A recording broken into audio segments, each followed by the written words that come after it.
21. Sheep. July the 14th, 1953. It was 12 years ago that I first moved into cow country in Nevada. A cattleman came up to me after a service in which I had used the familiar words of the 23rd Psalm, and he said, "Here in cattle country we don't like to hear the parts of the Bible that talk about sheep. We don't like being called sheep and the Lord being compared to a low-down sheep herder." I soon found out that just about everybody felt as he did. Sheep and sheepmen were not especially popular. In our little community, I was never able to buy lamb or mutton in the 8.5 years we were there.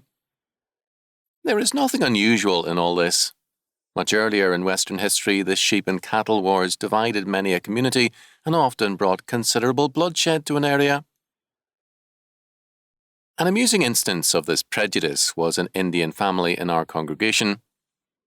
Little Eddie, a 6-year-old Indian boy, was a high-spirited youngster. In his veins flowed the blood of the great Chief Joseph of the Nez Perce tribe and Chief Arimo of the Shoshones. At 6, little Eddie was a good horseman and, in fact, trick rider. I remember seeing his father standing on a bareback palomino at full gallop with little Eddie. But if he ever got out of hand, his father could always make him mind. In fact, have the boy in tears simply by shaking his head and saying, "Son, I guess a boy as disobedient as you will only grow up to be a sheep herder." That did it. Well, in a very real sense, these cattlemen are right. When the Bible calls us sheep, it doesn't mean to be sweet or sentimental. We know sheep, most of us, as cute little animals pictured on magazine covers every spring.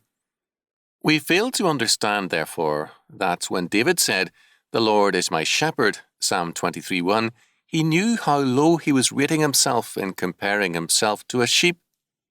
When our Lord said, "I am the good shepherd and know my sheep," John 10:14, he wasn't flattering us. He knew what it meant to call us sheep. Let's look at sheep as they are and see what it means to be compared to them. First of all, sheep tend to follow blindly and unthinkingly. One of the worst things that can happen to a sheep range is road construction. As soon as sheep in their grazing hit a road or a trail, they stop feeding and start trailing. Mile after mile, they follow the leader until they are headed off.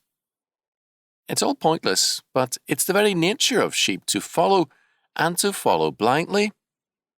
If we face ourselves honestly, we recognize that we too are like that.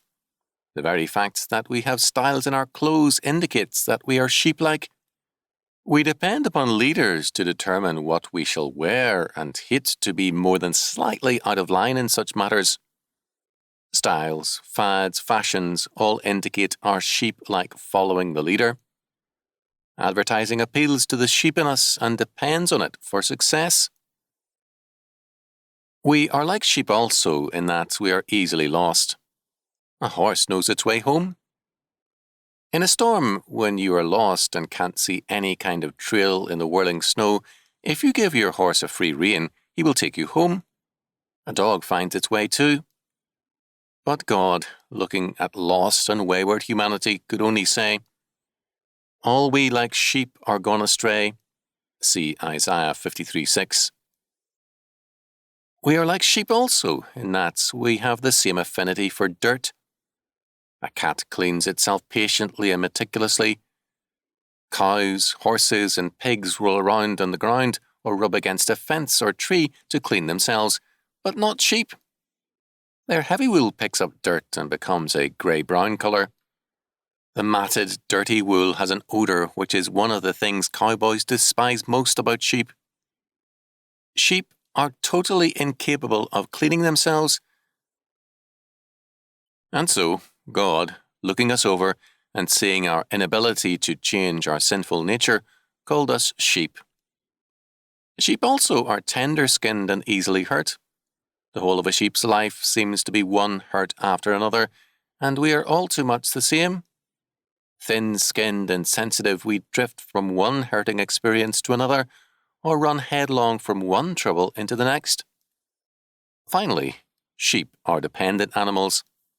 They must always be protected and provided for. In the face of a real threat, they are helpless and futile.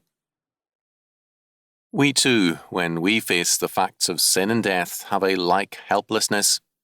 We sin and we die, and we can do nothing to eliminate either from our lives. We are dependent on God for our salvation from both, and we require His protection and providential care. Thus, the cattlemen are right. For the Bible to call us sheep is really an insult to our pride. We hate to admit the truth, although in our very rebellion we show our sheep-like nature, our impotent pride in the presence of God, our natural affinity for trouble, our inability to do anything but sin and die. And so Christ says to us, I am the good shepherd, and know my sheep. John 10:14. Come unto me, all ye that labour and are heavy laden, and I will give you rest. Matthew 11:28. Then, when we follow Him, we are no longer lost, no longer helpless and hurt, no longer unclean, no longer trotting blindly down the trail of death. We have a good shepherd, and He leads us now. With David, we can joyfully say, The Lord is my shepherd, I shall not want. Psalm 23:1.